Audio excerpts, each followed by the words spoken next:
968 ASFM. Edukasyon, tuloy pa rin. Kaagapay sa inyong pag-aaral. 968 FM. Tutulong pag nahihirapan. 968 FM. Sama-sama, tayo isusulong. 968 FM. Edukasyon, tuloy pa rin. Tuloy pa rin ang edukasyon natin. Ikaw ako tayo sa ating module at radyo ang kasangga natin. Kaya tuloy pa rin. Tuloy pa rin ang edukasyon natin.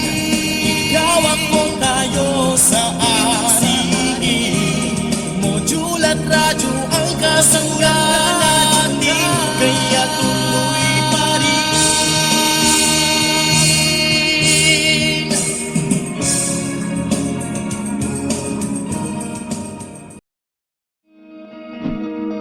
Para labanan ang banta ng COVID-19 sa ating bansa, mahalaga ang kooperasyon ng bawat isa.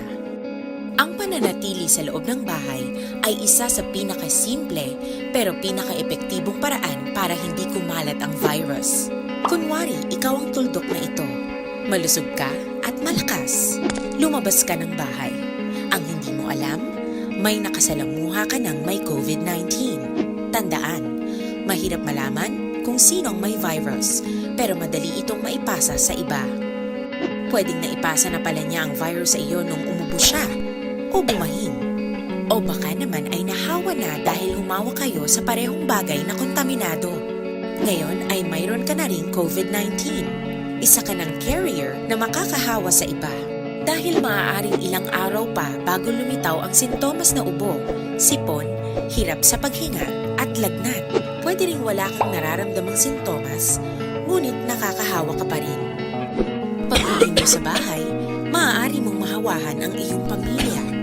Kasama na rito ang lolo at lola mo o ang mga magulang mo na may edad. Sila ang may pinakamahina na depensa laban sa virus.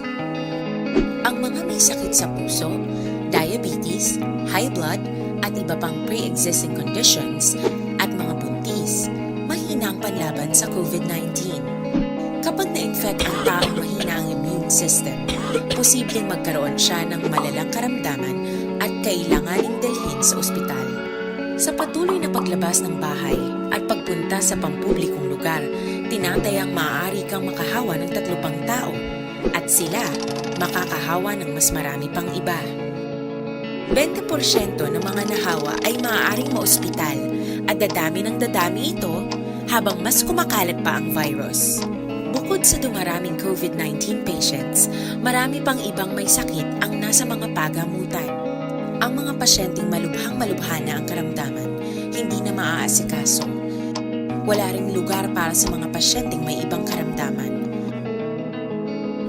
Kaya nating iwasan ang patuloy na pagkalat ng COVID-19 kung iisipin natin ang kapakanan ng iba. Kailangan nating isipin at kumilos na parang bitbit na natin ang virus para hindi ito kumalat pa sa iba. Sundin ang social distancing. At hanggat maaari, manatili sa loob ng bahay. Kung talagang kinakailangang lumabas, panatilihin ang 1 metrong layo sa ibang tao. Maging malinis din sa katawan at sa kapaligiran. Parating maghugas ng kamay gamit ang sabon at tubig. At i-disinfect ang mga bagay na madalas hinahawakan. Ang mahalaga, mapabagal natin ang pagkalat ng COVID-19. Para mas kakaunti ang mga kailangang magpa-ospital at mabawasan ang mga Pilipinong magkakasakit. Magiging epektibo lamang ito kung mananatili tayo sa bahay. Sundin ang social distancing. Isang maliit na sakripisyo para sa buhay ng kapwa nating Pilipino. Tulong-tulong tayo. Let's beat COVID-19.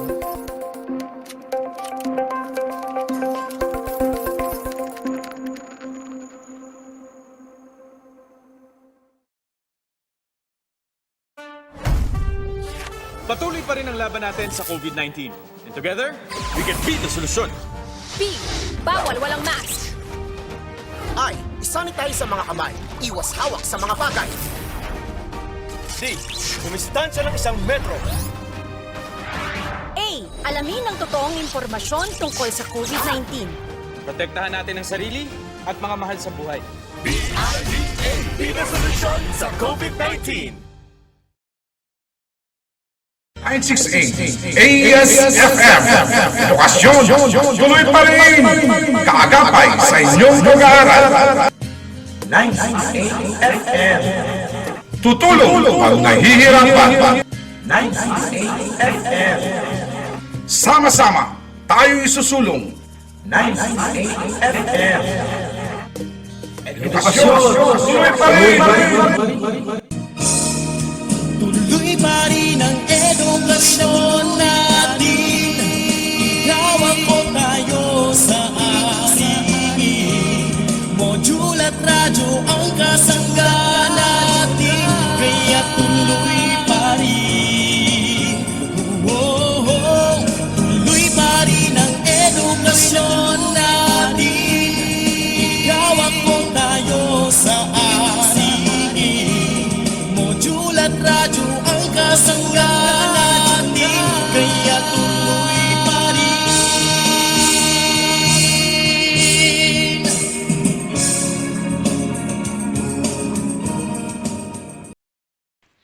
Magandang araw! Narito na naman tayo, nagsisikap at nagpupunyagi na maging makadiyos, makatao, makakalikasan at makabansa. Kamusta na kayo mga bata? Ang aking pagbati at paghanga sa inyong masidhing pagpupunyagi sa patuloy na pag-aaral sa himpapawid upang matuto sa kabila ng hamon ng pagkakataon, ang COVID-19 pandemic. Muli, ako ang inyong guro sa Filipino 6, Ginoong Alan G. Arcangel, upang samahan at gabayan kayong maunawaan ang nilalaman ng ating aralin sa paggamit ng pang-abay sa pakikipag-usap sa iba't ibang sitwasyon. Ngayong araw ng Huwebes, ika-25 ng Pebrero, 2021, isang araw na naman na siksik ng kaalaman ang ihahatid namin sa inyo. Naway maging aktibo at nakakaaliw ang talakayan natin para sa araw na ito. Halina't makinig at matuto sa ating leksyon. Bago pa man tayo magsimula sa ating talakayan, ay narito ang ilang mga paalala. Una, siguraduhin nasa komportableng lugar kayo sa kasalukuyan at malinaw na naririnig ang ating broadcast. Pangalawa, mas maigi na tapos na kayong kumain dahil mas magiging alerto at madali ninyong maiintindihan ang ating leksyon kung may laman ang inyong mga tiyan. At pangatlo, ihanda ang inyong mga isipan at mga kakailanganing gamit para sa talakayan natin para sa araw na ito. Sa puntong ito, nais kong kunin ninyo ang inyong module sa Filipino 5 para sa ika-8 linggo ng ikalawang markahan, Module 10, paggamit ng uri ng pang-abay sa pakikipag-usap sa iba't ibang sitwasyon.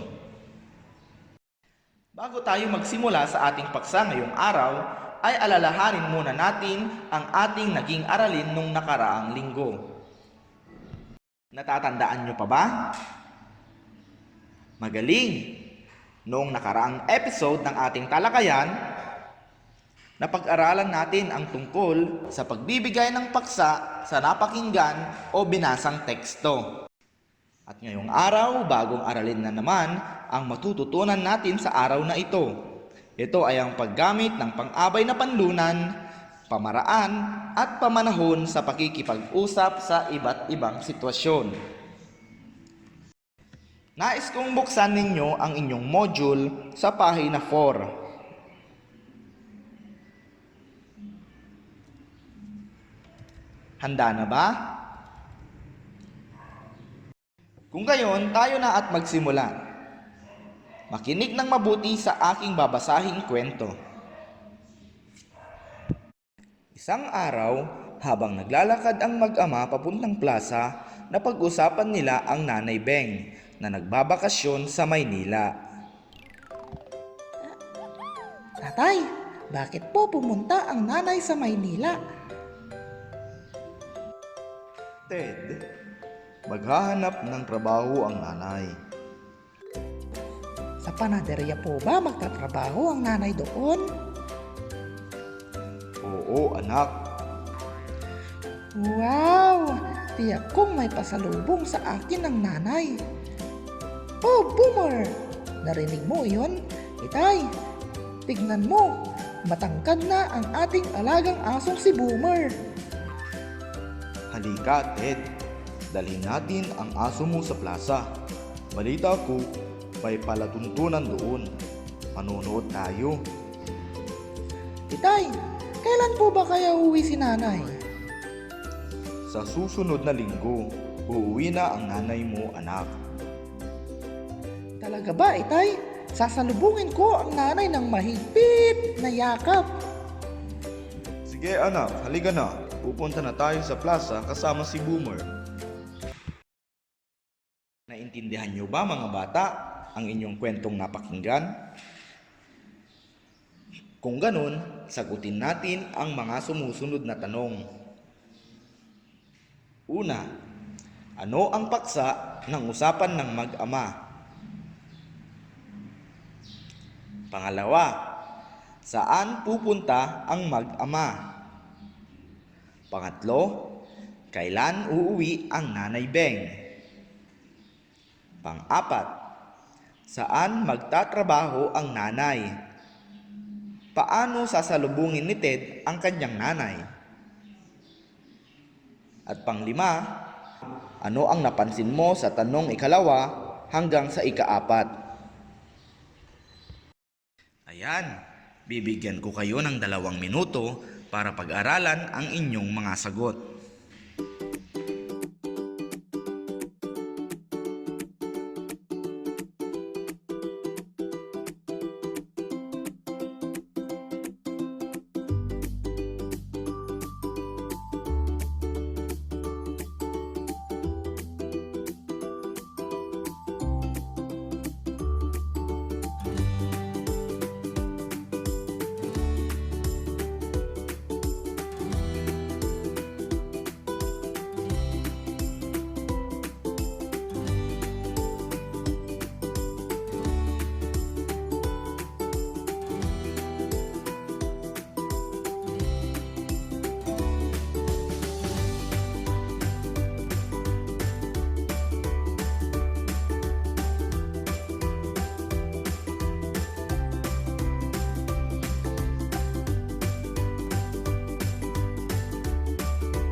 Tapos na ba kayong magsagot mga bata?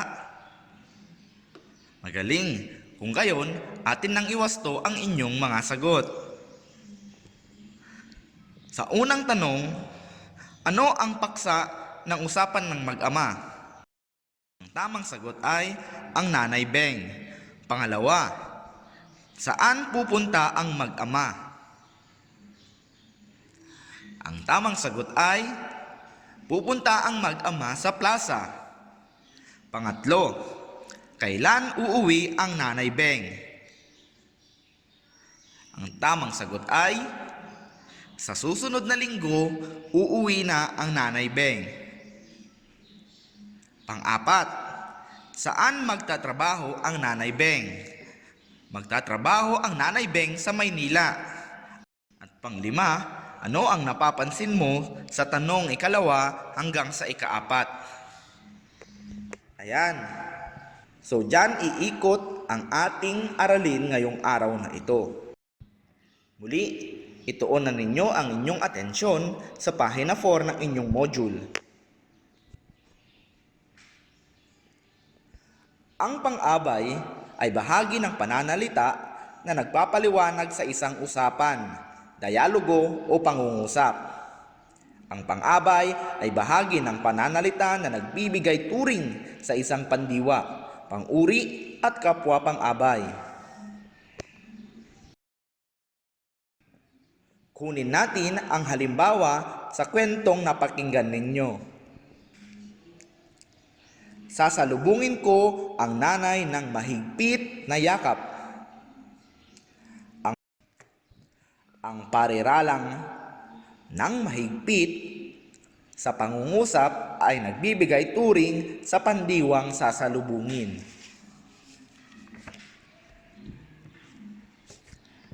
Ang nang mahigpit ay halimbawa ng pang-abay sapagkat naglalarawan ito sa paraan ng pagsalubong sa nanay.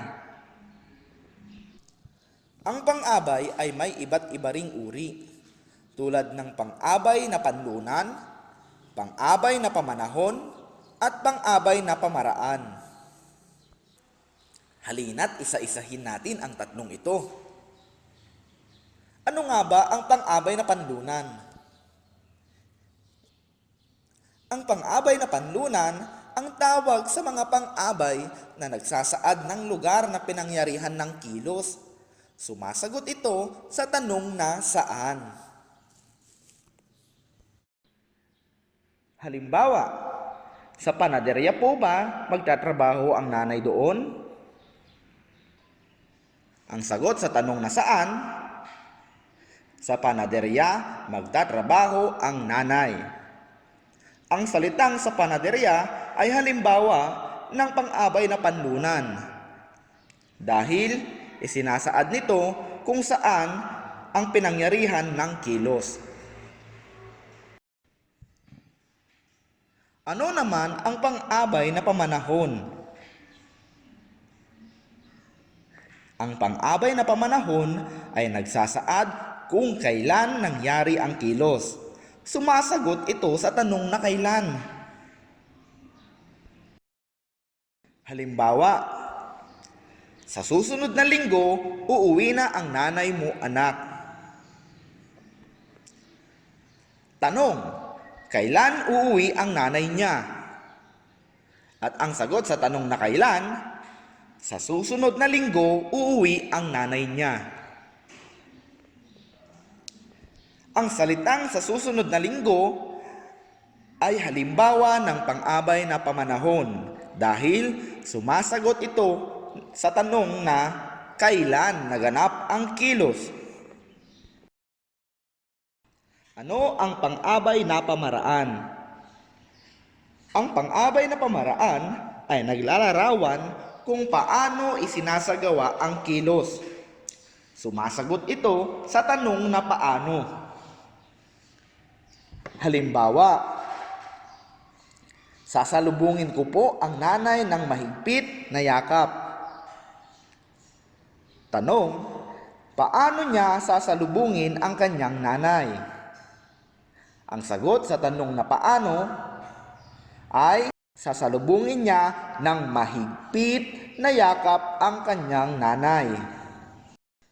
Ang pariralang ng mahigpit ay nasa pang-abay na pamaraan dahil inilalarawan nito kung paano isinagawa ang kilos. Naunawaan ba ng maigi ang ating leksyon tungkol sa pang-abay, mga bata? Magaling! Ano nga uli ang tatlong uri ng pang-abay na ating tinalakay? Ang pang-abay na panlunan, pang-abay na pamanahon, at pang-abay na pamaraan. Ayan, sa tingin ko, handa na kayo sa susunod na gawain. Tignan ang inyong module sa pahina 5. Gawin natin ang mga nasa gawain 1 at gawain 2. Aking babasahin ang panuto sa bawat gawain at sasagutin ninyo ito sa inyong sagutang papel. Gawain bilang 1. Iguhit ang star kung ang salitang may salungguhit ay pang-abay na pamaraan. Iguhit ang bilog kung pang-abay na panlunan. At iguhit ang tatsulok kung ito ay pang-abay na pamanahon.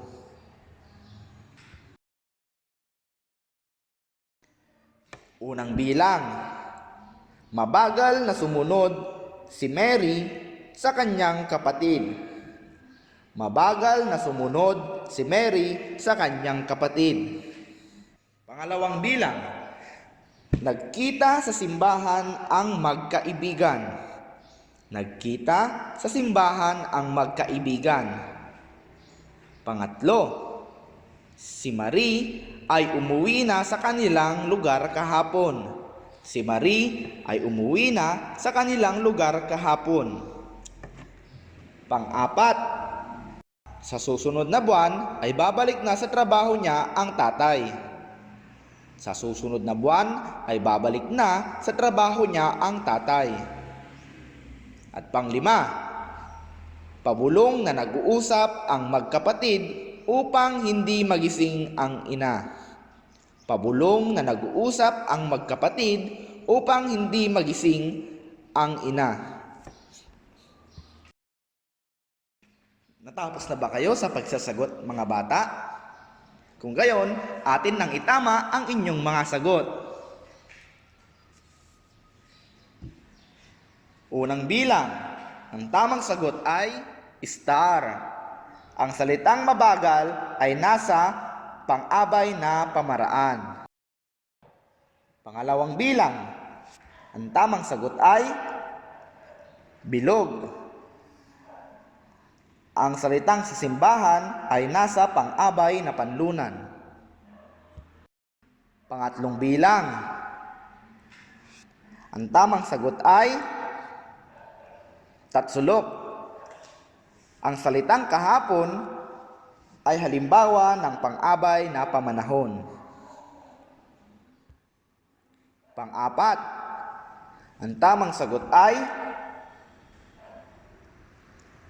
tatsulok.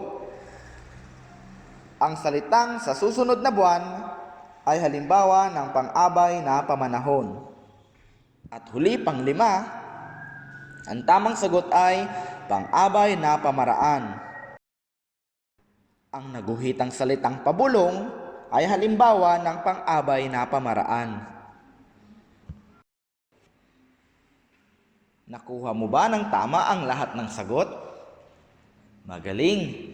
Kung gayon, simulan na natin ang gawain bilang 2. Aking babasahin ang panuto. Basahin ang usapan. Isulat sa sagutang papel ang ginamit na mga pang-abay na pamaraan, panlunan at pamanahon. Makinig ng mabuti at aking babasahin ang usapan.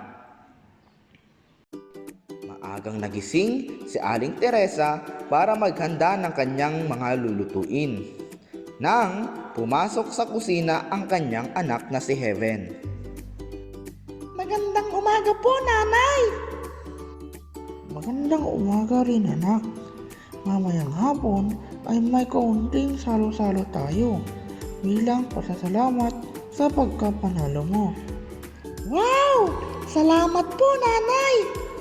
Walang anuman, anak. Talagang pinaghandaan namin ito ng itay mo. Sige po, nanay! Kunin mo na sa kwarto ang aking pitaka at may ipapabili ako sa iyo. Dahan-dahan sa pagpasok sa kwarto, anak. Natutulog pa ng mahimbing ang iyong kapatid. Gabi na po ba dumating ang kuya? Oo, anak. Nahirapan daw siyang mag-abang ng sasakyan. Ah, kaya pala. Ito na po ang inyong pitaka. Salamat, anak. Ito ang pera. Bumili ka ng 1 kilong asukal sa tindahan ni Aling Merly. Mag-ingat ka sa pagtawid sa kalye, ha? Naintindihan niyo ba ang usapan ng mag-ina? Kung gayon, punan ang mga kahon.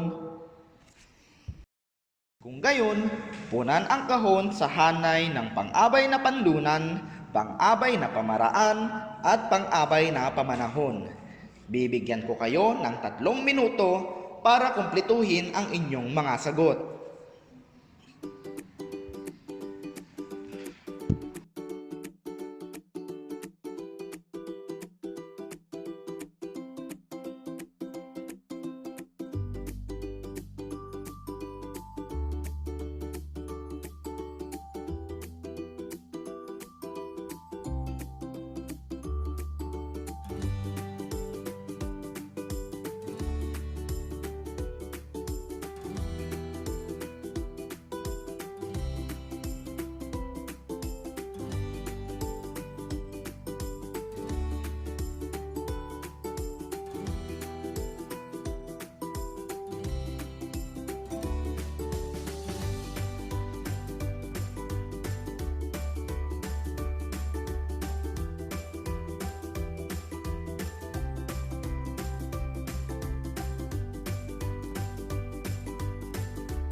Natapos na ang iyong palugid sa pagsagot. Atin nang iwasto ang inyong mga sagot. Sa hanay ng pang-abay na panlunan, mayroon tayong sa kwarto at sa tindahan.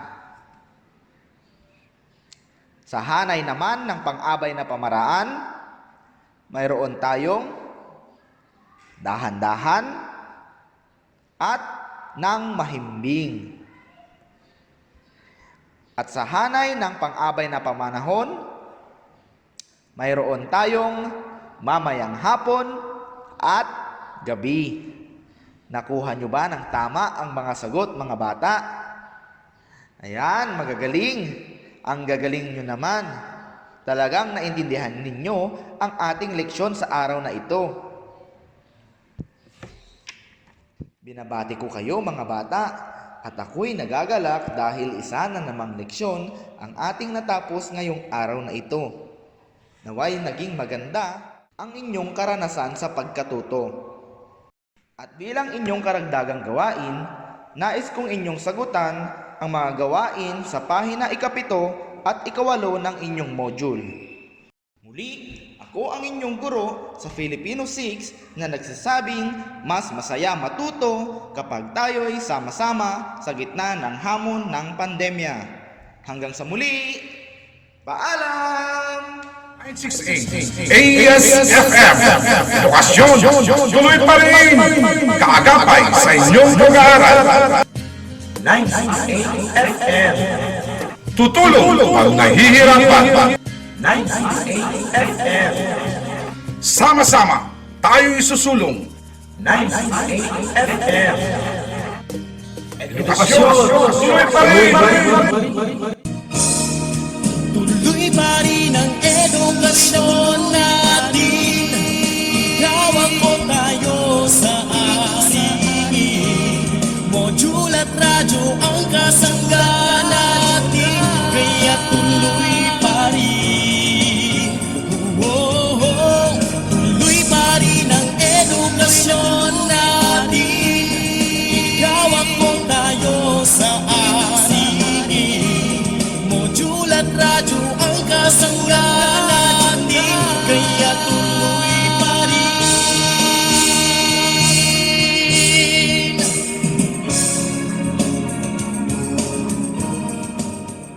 Kaibigan, alam mo na ba kung ano ang mga karaniwang sintomas ng COVID-19? Ito ay ang mga sumusunod: lagnat, pagkapagod, at dry cough. Habang sa ilan naman ay sipon at baradong ilong, sore throat o diarrhea. May ilan naman na wala pang sintomas, pero pwede pa rin nilang maipasa ang virus sa iba. Kung ikaw ay nasa mga lugar kung saan kumakalat ang COVID-19 o kaya may close contact sa mga naong kumpirmadong may COVID-19 o sa mga nag-aalaga sa kanila, ipagbigay alam ito sa health worker sa inyong barangay. COVID-19, kayang-kaya nating tapusin. Para labanan ang banta ng COVID-19 sa ating bansa, mahalaga ang kooperasyon ng bawat isa. Ang pananatili sa loob ng bahay ay isa sa pinakasimple pero pinaka-epektibong paraan para hindi kumalat ang virus. Kunwari, ikaw ang tuldok na ito. Malusog ka at malakas. Lumabas ka ng bahay. Ang hindi mo alam, may nakasalamuha ka ng may COVID-19. Tandaan, mahirap malaman kung sinong may virus, pero madali itong maipasa sa iba. Pwedeng naipasa na pala niya ang virus sa iyo nung umubo siya, o bumahing. O baka naman ay nahawa na dahil humawa kayo sa parehong bagay na kontaminado. Ngayon ay mayroon ka na ring COVID-19. Isa ka ng carrier na makakahawa sa iba.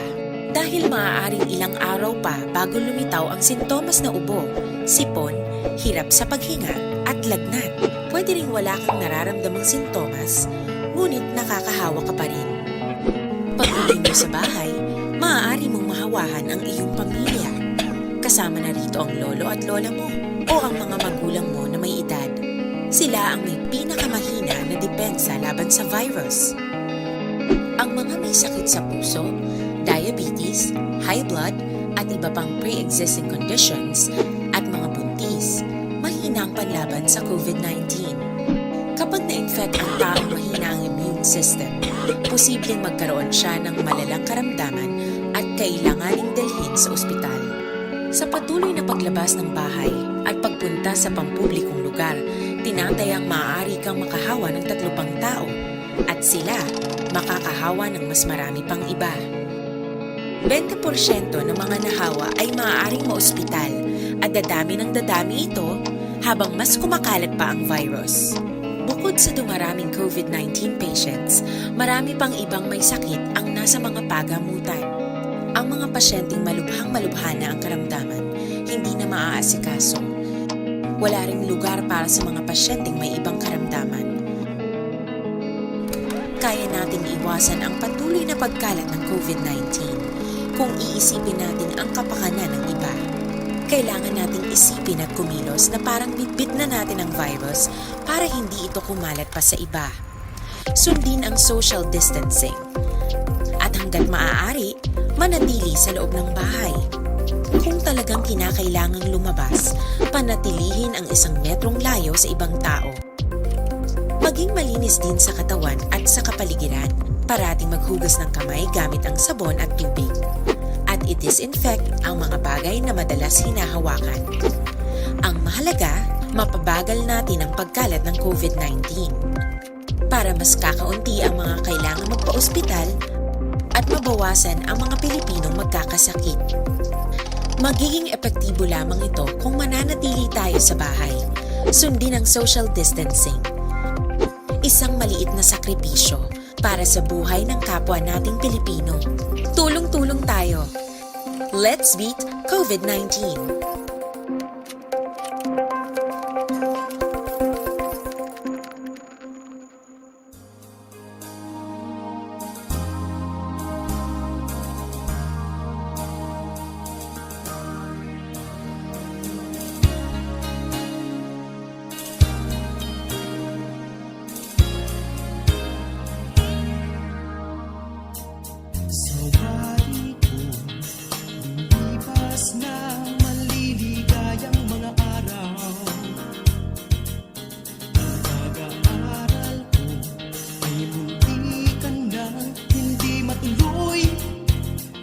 Sa pandemic na to, nang dahil dyan sa COVID-19, tayo ay na-lockdown ng ilang buwan.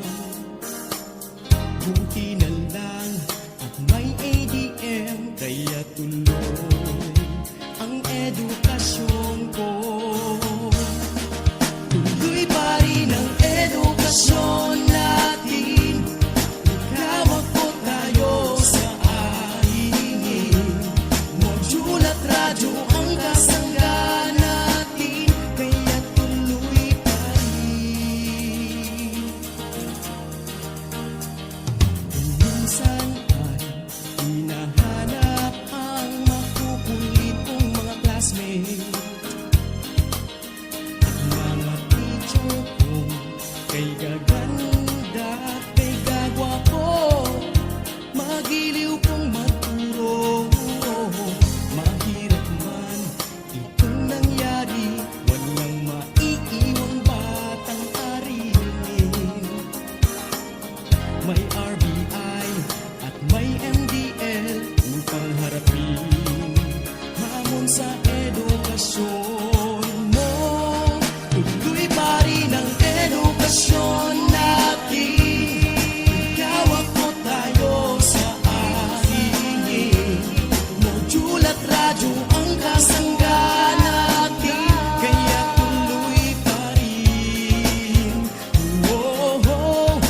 Tuloy pa rin ang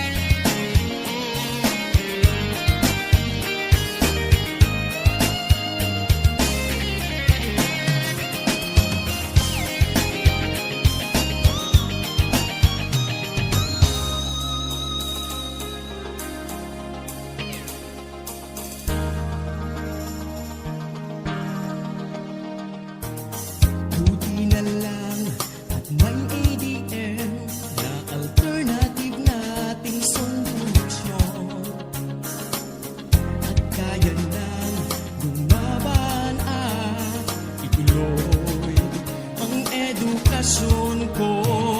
Wow, tuloy pa rin ang edukasyon natin. Ikaw ako tayo sa ari-ari. Module at radyo ang kasama